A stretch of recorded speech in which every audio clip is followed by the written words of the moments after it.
जय शिवराय मित्रांनो, आता आपण आहेत ते म्हणजे शिवालय कुंडामध्ये. येथे जर कधी आपण आलो, आपल्याला इथनं नाही का काही पायऱ्या हे उतरून खाली यावं लागतं. हे जे आपल्याला कमान दिसते ही म्हणजे शिवालय ते जे कुंड आहे त्याच्यावर ही कमान आहे. पलीकडल्या साईडनं आपल्याला एक छोटंसं पिंडसुद्धा बघायला मिळते महादेवाची. आणि आतमध्ये आल्याच्यानंतर हे आपल्याला 8 तीर्थरूपी असे छोटे छोटे मंदिर बघायला मिळत आहे. आता या 8 मंदिरांचं असं वैशिष्ट्य आहे म्हणून सांगतं की जे पण 8 तीर्थ आहे तर त्यामुळं हे 8 आपल्याला मंदिर दिसायला मिळत आहे. प्रत्येक मंदिरामध्ये आपल्याला एक पिंड बघायला मिळते आणि तिथे आणखी देवी देवतांचे मूर्ती वगैरे आपल्याला तिथे बघायला मिळते. सर्वात अगोदर हे जे पायऱ्या वगैरे आहे ना, हे तुम्ही सध्या बघून घ्या. आणि हे जे काही कडाने असले काही कोरीव काम केलेलं आहे ते सुद्धा तुम्ही थोडक्यामध्ये बघू शकता की कसल्या पद्धतीनं हे फुलं असतील किंवा जे कोरीव काम केलेलं असतील हे या दगडांमध्ये केलेलं आहे. हे खूप जास्त जुनं काम केलेलं आपल्याला यामध्ये नाही का दिसतंय. हां, येथील जी साफसफाई आहे ती साफसफाई थोडीशी बिलकुल पाहिजे, तर त्या पद्धतीची साफसफाई वगैरे नाही आहे. आणि मी तर एका ठिकाणी भिंतीवरती बघितलं का असं काही लिहिलेलं वगैरे पण आहे, तर त्या गोष्टी बिलकुल नाही पाहिजे. ही गोष्ट मात्र आहे.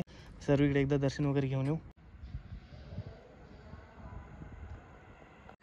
मित्रांनो, कोणतं पण जर कधी ज्योतिर्लिंग घेतले, जे 12 ज्योतिर्लिंग त्या प्रत्येक ज्योतिर्लिंगामागं कोणती ना कोणती तरी एक ऐतिहासिक स्टोरी आपल्याला कोणत्या ना कोणत्या पुराणाद्वारे ऐकायला मिळते. तर हे पण जर कधी आपण घृष्णेश्वर टेम्पल बघितलं तर याच्या पाठीमागं पण एक हिस्टोरिक आणि महत्त्वाची स्टोरी आहे. आणि त्याचा जो संबंध आहे तो ह्या कुंडाशी आहे.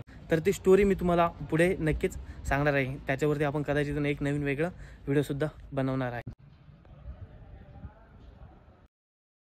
आता आपण इथं आपली जी 2 व्हीलर आहे ती पार्क केलेली आहे. इथं जी प्रायव्हेट पार्किंग आहे तसं तर नाही का, जी 2 व्हीलर आहे तिच्यासाठी 10 रुपयाची इथं प्राईज आपण पे केलेली आहे. भाऊ, 4 व्हीलरसाठी काय आहे प्राईस?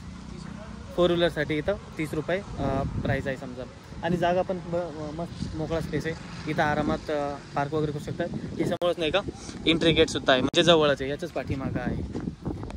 आता आपण चाललेलो आहे मंदिराकडे. आणि इथं आपल्याला आहे ना खूप साऱ्या किती मोठ्या अशा शॉप्स वगैरे दुकानं बघायला मिळतात, जिथे की समजा पूजाची सामग्री असेल ती घेऊ शकता. रसवंती आहे तर रस वगैरे प्यायचं असलं तर ते घेऊ शकता. काही जर सामान वगैरे घ्यायचं आहे तर ते सुद्धा नाही का आपण आरामात घेऊ शकतो. आणि समोर जे दिसतंय ते म्हणजे आपल्याला घृष्णेश्वर महादेवाचं मंदिर, म्हणजेच 12वे ज्योतिर्लिंगांमध्ये सर्वात महत्त्वाचं ज्योतिर्लिंग याला मानलं जातं. मित्रांनो, आता आपण महादेव मंदिराच्या आहे ना गेटच्या समोरच आहे. हे तुम्ही इथं पूर्ण आहे ना दुकानं वगैरे बघू शकता, जिथे की समजा जे काही पूजाची सामग्री असेल ती भेटते. आत्ताच आपण नाही का हे 2 बुक्स वगैरे घेतले, ज्यामध्ये समजा छत्रपती संभाजीनगरमध्ये जे पण ऐतिहासिक ठिकाणे आहे त्यांच्याली माहिती भेटते. आता आतमध्ये कसं आहे ना मोबाईल वगैरे घेऊन जाण्याची तर म्हणजे घेऊन जाता येत नाही. इथं नाही का लॉकर सिस्टम आहे. आता आपण लॉकर सिस्टममध्ये मोबाईल वगैरे ठेवू आणि आतमध्ये दर्शनासाठी जाऊ.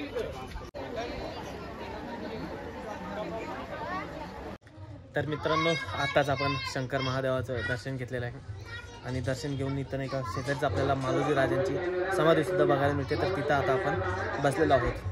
मित्रांनो, दर्शन घेतल्यानंतर आहे ना आतमध्ये तर समजा मोबाईल वगैरे अलाउड नाही आहे, तर त्यामुळे आतमधलं काय काय गोष्टी आहे ते समजा तर दाखवलेलं नाही आहे. परंतु आतमध्ये गेल्यानंतर जी मंदिराची बांधकाम आहे ते आपल्याला हेमाडपंथीचं दिसून येते. आणि मंदिरावरती सुद्धा आपल्याला कोरीव बरंचसं केलेलं दिसून येतं. त्यामध्ये मग आपल्याला देवी देवतांच्या मूर्त्या असतील, खूप साऱ्या प्राण्यांच्या मूर्त्या असतील, या असल्या काही गोष्टी आपल्याला आतमध्ये बघायला मिळते. आणि मग मुख्य गाभाऱ्यामध्ये जातो तर मग तेथे आपल्याला महादेवाची पिंड त्याचे दर्शन होते.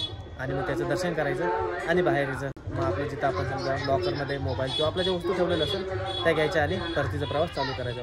मित्रांनो, जर कधी तुम्ही वेरूळमध्ये आलात एका दिवसात ना फिरणं जरासं कठीण होऊन जातं. तर जर कधी तुम्ही मुक्कामाच्या हिशोबाने आले तर इथं राहण्यासाठी पण बऱ्याचशा सुविधा आहेत. तर तुम्ही आरामात इथं रूम म्हणा किंवा होमस्टे म्हणा ते करून तुम्ही आरामात राहू शकता. मग इथंच आपल्याला बघण्यासाठी वेरूळच्या लेणे आहे किंवा मग भद्रा मारुतीचं मंदिर आहे आणि बऱ्याचशा काही गोष्टी आपल्या इथं बघण्यासाठी भेटतात. त्या हिशोबाने मंदिराचं किंवा याची जी माहिती तुम्हाला कशी वाटली ना कमेंट सेक्शनमध्ये नक्कीच सांगा. आणि कमेंट सेक्शनमध्ये हर हर महादेव नक्कीच लिहा.